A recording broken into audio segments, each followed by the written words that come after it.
मैंने कहां कहां सही काम किया और कहां कमी रही, तो दो तीन बड़ी इश्यूज दिखती हैं मुझे। जमीन अधिग्रहण बिल किया, मनरेगा किया, भोजन का अधिकार किया, ट्राइबल बिल, न्यामगिरी की लड़ाई लड़ी। अगर मैं अपने आप के बारे में सोचूं तो मैं कहता हूं ये काम मैंने सही किया। और जहां तक कमी रह सकती है, मगर जहां तक मैंने, चाहे वो आदिवासियों की बात हो, दलितों की बात हो, माइनॉरिटीज की बात हो, वहां पे मुझे लगता है कि मुझे अच्छे नंबर मिलने चाहिए।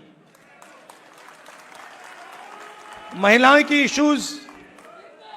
की इश्यूज पर मुझे सही नंबर मिलने चाहिए। मगर अगर मैं थोड़ा पीछे को और देखता हूं तो मुझे एक बात बिल्कुल क्लियर दिखती है कि एक चीज में मेरी कमी रही थी। भैया बोलने दो, ब्रदर बोलने दो, आप बाद में बोलना। तो एक चीज में कांग्रेस पार्टी में और मेरे अंदर भी एक चीज मैंने मिस कर दी, एक गलती मैंने की। क्या थी? जो ओबीसी वर्ग है उसका जिस प्रकार से मुझे प्रोटेक्शन करना था मैंने नहीं किया।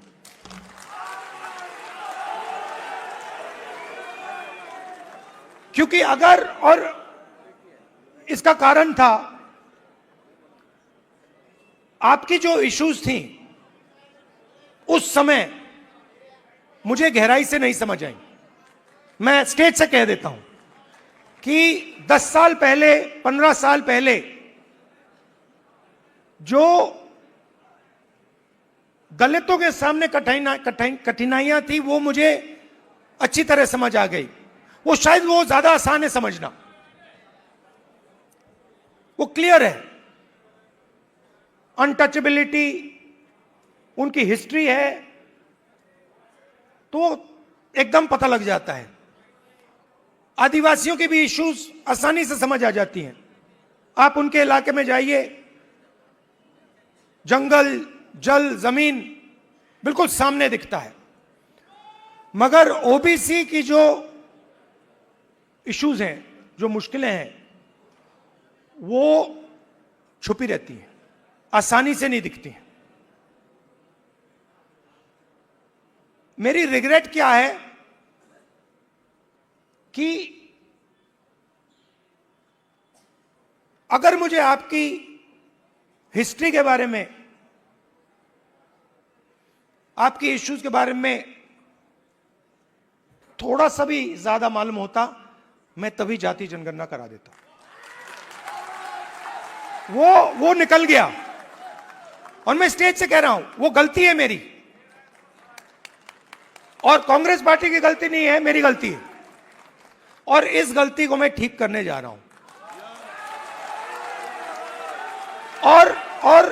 और एक प्रकार से अच्छा हुआ है। मैं सोच रहा था कि ठीक है भाई, गलती हो गई, तो अच्छा क्या है मैं आपको बताऊं कि अगर उस समय जाति जनगणना करवा दिया होता तो जैसा मैं अब जाति जनगणना कराऊंगा वैसा नहीं होता। क्योंकि जो हमने तेलंगाना में किया है, आपको वो पॉलिटिकल अर्थक्वेक है,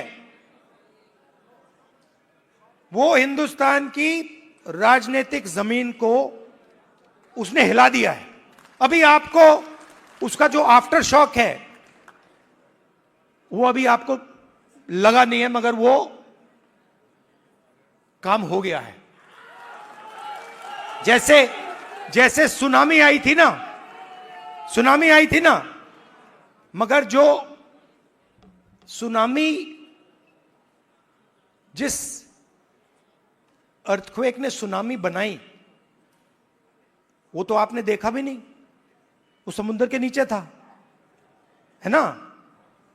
मैंने थोड़ा स्टडी किया, पता लगा कि जब सुनामी आई थी 1000 किलोमीटर 1000 किलोमीटर लंबी, मतलब क्रैक जमीन में आया था, किसी ने नहीं देखा।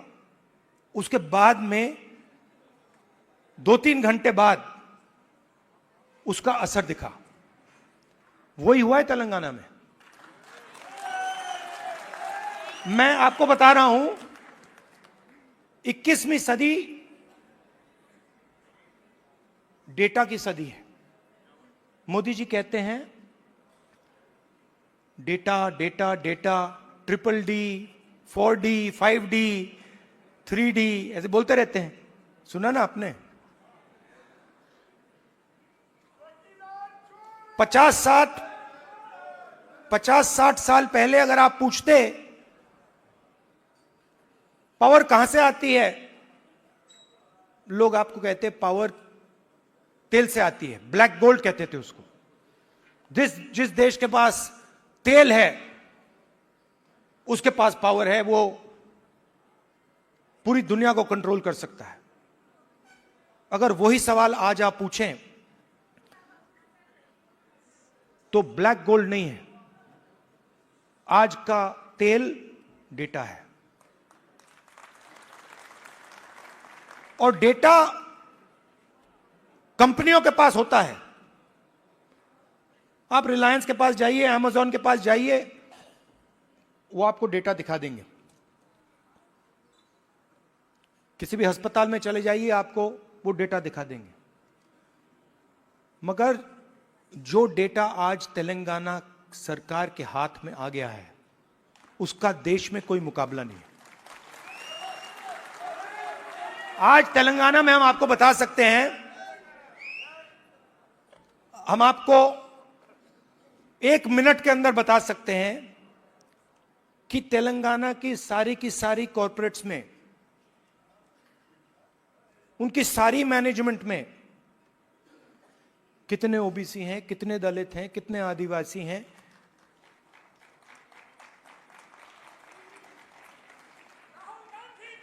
हम आपको बता सकते हैं, मैं आपको बता सकता हूं कि अगर आप तेलंगाना में कॉरपोरेट्स के अंदर यह सवाल पूछें,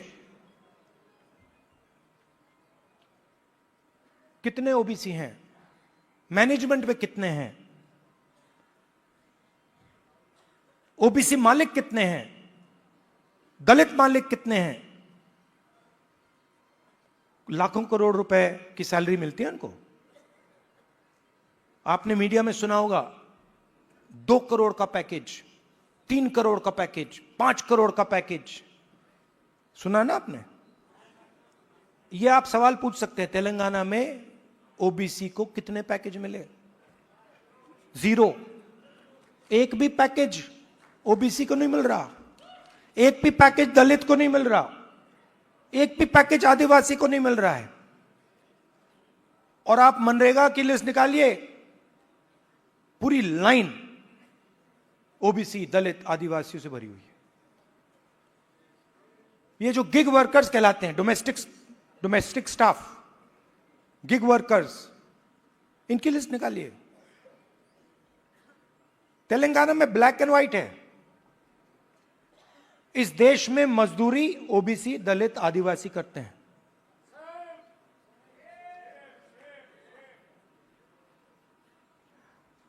बघेल जी ने बहुत अच्छी बात बोली, उत्पादक शक्ति। मतलब देश को चलाता कौन है? देश को, उसकी, किसी भी देश को उसकी उत्पादक शक्ति चलाती है। और देश में मेन सवाल यह उठता है कि अगर उत्पादक शक्ति देश को कुछ दे रही है, भोजन देती है, औजार देती है, ये इमारतें देती हैं, तो उस शक्ति को अपने खून पसीने के लिए देश क्या देता है? मतलब आप लोग देश को बनाते हो, इमारतें आप बनाते हो, सड़कें आप बनाते हो, स्कूल आप बनाते हो, कॉलेज आप बनाते हो, अस्पताल आप बनाते हो, टेंपल भी आप बनाते हो। मेरे लिए सबसे जरूरी सवाल है, अगर आप लोग देश को बनाते हो तो इस काम के लिए देश आपको क्या देता है? आपको क्या दे रहा है आज हिंदुस्तान? प्राइवेट स्कूल जहां पे आपको लाखों रुपए देने पड़ते हैं। प्राइवेट स्कूल किसके? आपके नहीं, ओबीसी के नहीं, दलित के नहीं, आदिवासी के नहीं। आरक्षण लूटा नहीं, आरक्षण दिया नहीं जाता है।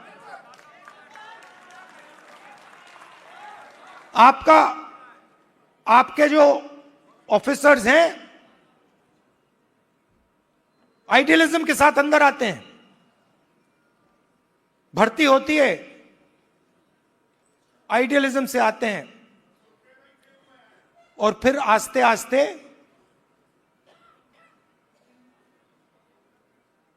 कट दिया जाते हैं। ACR, annual confidential report, OBC, Dalit, Adivasi अफसरों को हत्या करने का तरीका। रिजर्वेशन आपको दी गई है, मगर फाइनेंशियल मिनिस्ट्रीज को देखिए,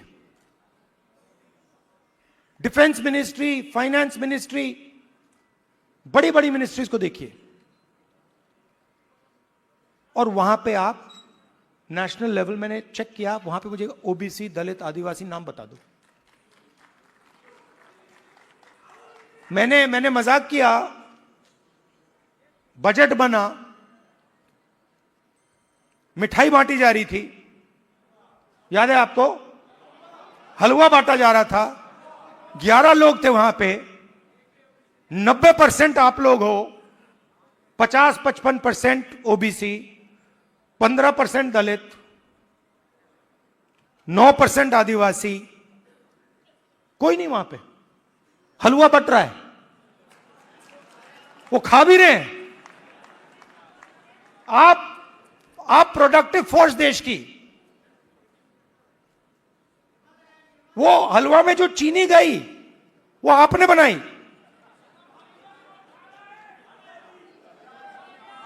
वो सब आप कर रहे हो, हलवा आप बना रहे हो और खा हो रहे हैं। तो अब मैं ये नहीं कह रहा हूं कि उनको हलवा नहीं खाना चाहिए, उनको भी खाना चाहिए, मगर भैया आपको भी थोड़ा मिलना चाहिए ना।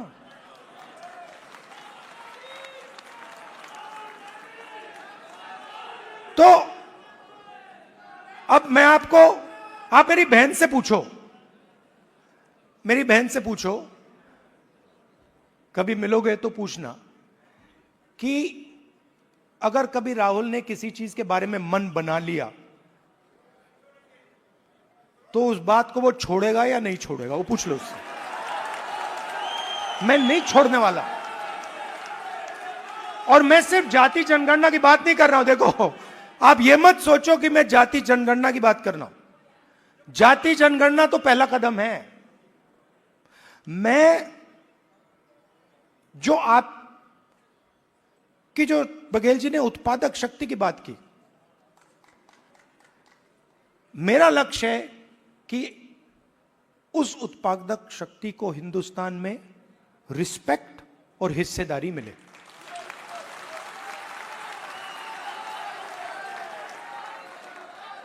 तो आपको लगना चाहिए, हिंदुस्तान के किसान को लगना चाहिए।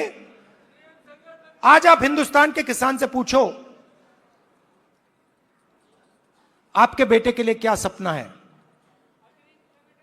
आप क्या सोचते हो, आपका बेटा क्या करेगा? वो आपको कहेगा मजदूरी करेगा। और मैं चाहता हूं कि वो किसान कहे, नहीं, मेरा बेटा इस देश का सबसे बड़ा बिजनेसमैन बन सकता है। जो भी वो करना चाहता है वो कर सकता है। अब एक प्रॉब्लम है, राजनीति में सबसे बड़ी प्रॉब्लम पता है क्या होती है? क्या होती है? हां, नहीं, नरेंद्र मोदी कोई बड़ी प्रॉब्लम नहीं।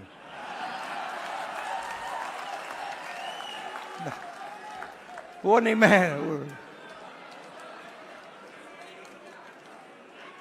मैं आपको बता रहा हूं, ये आपने अपने सिर पे चढ़ा रखा है, कोई प्रॉब्लम नहीं। ये जो मीडिया वाले हैं इन्होंने बना रखा है, इसका गुब्बारा बनाया, कोई प्रॉब्लम नहीं।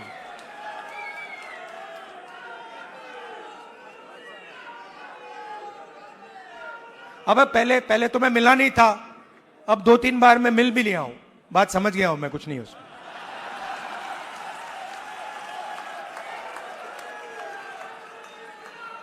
शो पूरा शो है, दम नहीं है, बता रहा हूं। आप लोग मिले नहीं हो, मैं मिला हूं, बैठा हूं कमरे में। तो मेरा कहना है कि सबसे बड़ी प्रॉब्लम होती है राजनीति में, जो व्यक्ति अपनी शक्ति को ही नहीं समझता है। और मेरी सबसे बड़ी कंप्लेंट क्या है ओबीसी युवाओं से, कि आप अपनी शक्ति नहीं समझते हो। आपको मालूम ही नहीं कि आपकी कितनी शक्ति है, कैसी है, क्या है, वो आपको समझ नहीं। क्योंकि जिस दिन आपको अपनी शक्ति समझ आ गई, ये पूरा पलट जाएगा। तो मेरा क्यों, और अच्छा सवाल उठता है, अब आप मुझसे कहोगे कि भाई आपने कहा कि हमें अपनी राजनीतिक शक्ति नहीं समझ आती, तो फिर क्यों नहीं आती? मैं आपको बताता हूं क्यों नहीं आती। क्योंकि नहीं, बांटे नहीं गए हैं। देखिए वो हुआ क्या है, मैं आपको बताता हूं, सुनो। और ये आपको गहराई से समझना होगा। ये आपकी, देखिए, दलितों की हिस्ट्री है, दलितों की हिस्ट्री है ना। देश के दलितों को अंबेडकर जी ने उनकी हिस्ट्री समझाई। और अगर आप आज दलित से पूछें कि भाई आपकी हिस्ट्री क्या है, वो आपको 3000 साल की हिस्ट्री बता देगा। वो आपसे कहेगा, देखिए हमें अछूत कहा जाता था, हमें बाहर रखा जाता था, हमें मारा जाता था। 1 सेकंड में आपको बताएगा। आप वही सवाल आदिवासियों से पूछो, आपकी हिस्ट्री क्या है, वो आपको बता देगा। मगर अगर आप ओबीसी से पूछो कि भैया आपकी हिस्ट्री क्या है, आप जवाब नहीं दे पाते हो। इसका कारण है आपकी हिस्ट्री को आरएसएस और बीजेपी ने मिटाया है।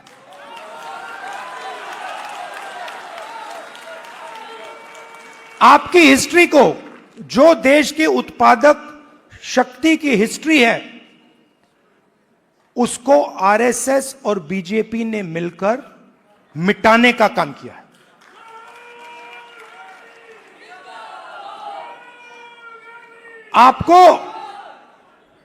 आप स्कूल पढ़े हो ना हिंदुस्तान में?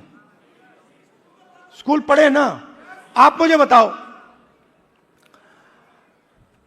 आपने स्कूल में हिस्ट्री की तो किताब पढ़ी होगी, उसमें ओबीसी की हिस्ट्री कौन सी थी, कहां थी? उसमें कहीं लिखा था ओबीसी की हिस्ट्री के बारे में? कुछ लिखा था? मैंने तो नहीं पढ़ा। आज जब मैं बात को समझ रहा हूं तो मैं अपने आप से सवाल पूछता हूं, भैया जब मैं छोटा था तो इस देश की जो 55-60% लोग हैं, उनकी हिस्ट्री की किताब में है ही क्यों नहीं? यह जानबूझ के मिटाया गया है। क्योंकि जिस दिन आप अपनी हिस्ट्री समझ जाओगे, उस दिन आप समझ जाओगे कि आरएसएस आपका सबसे बड़ा दुश्मन है।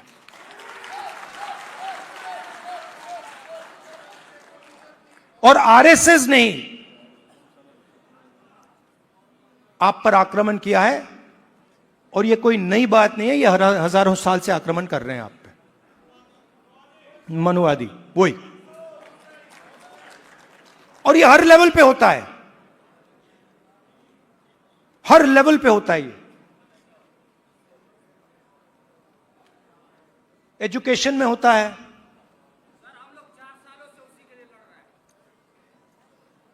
एजुकेशन में होता है,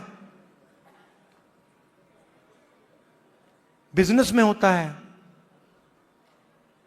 जुडिशरी देख लीजिए वहां होता है। सब जगह आपके खिलाफ डिस्क्रिमिनेशन हो रहा है। मोदी जी कहते हैं, मोदी जी कहते हैं, मोदी जी कहते हैं हिंदू इंडिया, हिंदू इंडिया कहते हैं। 50% हिंदू तो आप हो। अगर हिंदू इंडिया है और 50% आप हो, तो मीडिया में आपका एक आदमी क्यों नहीं है? कॉर्पोरेट इंडिया में आपका एक आदमी क्यों नहीं है? औरत क्यों नहीं है? मीडिया के एंकर्स की लिस्ट निकालो, ओबीसी नाम दिखा दो मुझे, कहां है? बड़े बड़े पत्रकारों के नाम निकालो, ओबीसी कहां है? कौन है वहां पे? अदानी ओबीसी है क्या? आपकी पूरी की पूरी जमीन उसको दी जा रही है,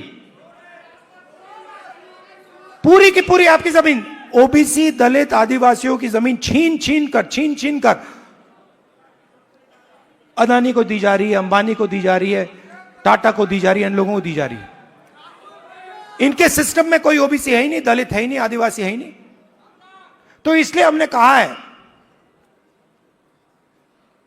सबसे पहले जहां भी हमारी सरकार होगी वहां जाति जनगणना होगा, एक्सरे होगा, एमआरआई होगा। हमें पता लगाना है ओबीसी कितने हैं, कहां हैं, क्या करते हैं, कितनी भागीदारी है, कितना पैसा है, ये हम सब जानना चाहते हैं। दूसरी बात, जैसे ही जाति जनगणना होता है वैसे ही 50% की दीवार वहीं टूट जाती है। तेलंगाना के चीफ मिनिस्टर ने जाति जनगणना के होने के एकदम बाद अपने आप 50% की दीवार तोड़ दी और उन्होंने कहा कि भाई, मैंने उनसे पूछा, उन्होंने कहा राहुल जी, जब मैंने ये देखा, मेरे सामने कोई ऑप्शन ही नहीं है, मुझे ये करना पड़ा क्योंकि मुझे अन्याय दिखा। कल भाषण में उन्होंने बोला, तो पहला काम जाति जनगणना जहां भी हमारी सरकार होगी, 50% की दीवार जहां भी हमारी सरकार होगी, और दूसरा काम नेशनल लेवल पे, ये दोनों काम।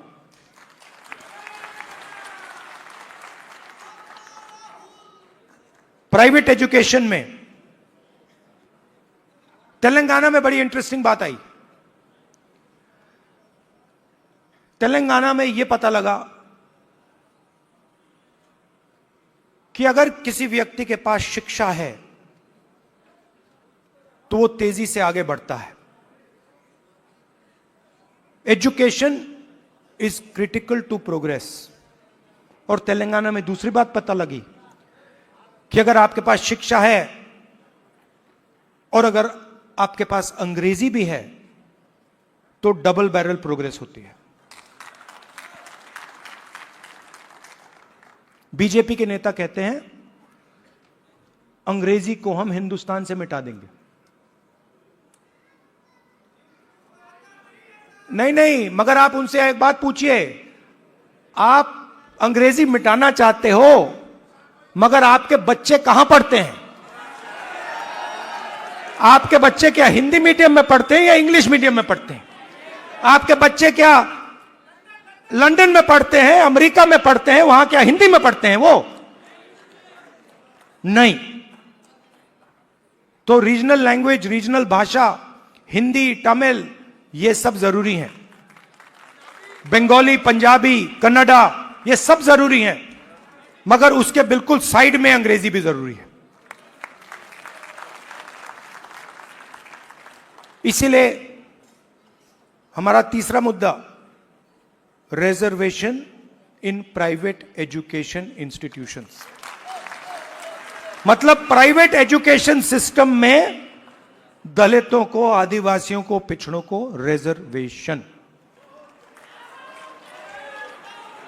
तो ये एक प्रकार से ओबीसी वर्ग के लिए एक पैकेज है।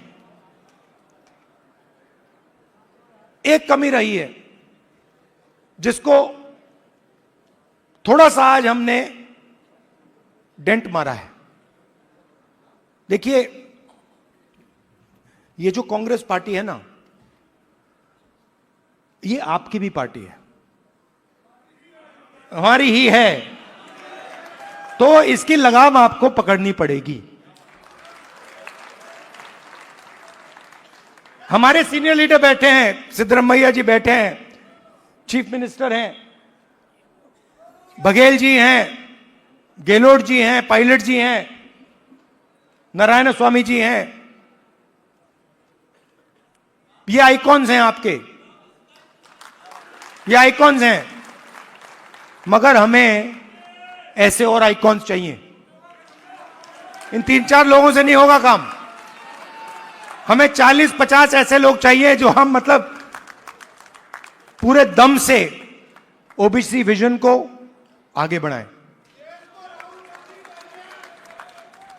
और आखिरी बात, आप राहुल गांधी बोलते रहते हो, मगर राहुल गांधी, आपकी शक्ति के बिना राहुल गांधी कुछ नहीं है।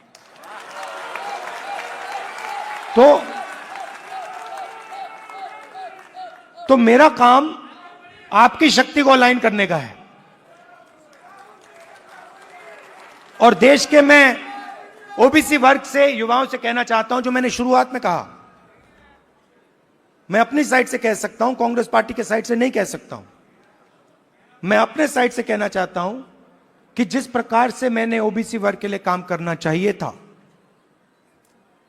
पहले मैंने नहीं किया, अब मैं डबल स्पीड से वो काम करने जा रहा हूं। आप सबका बहुत बहुत धन्यवाद। नमस्कार, जय हिंद। और ऐसी खबरें देखने के लिए सब्सक्राइब बटन को दबाएं, फिर बेल आइकन की घंटी दबाएं। अपना भारत को बचाने के लिए बहुत ज़रूरी है। हर खबर को शेयर करें, लाइक करें, कमेंट जरूर करें। शुक्रिया।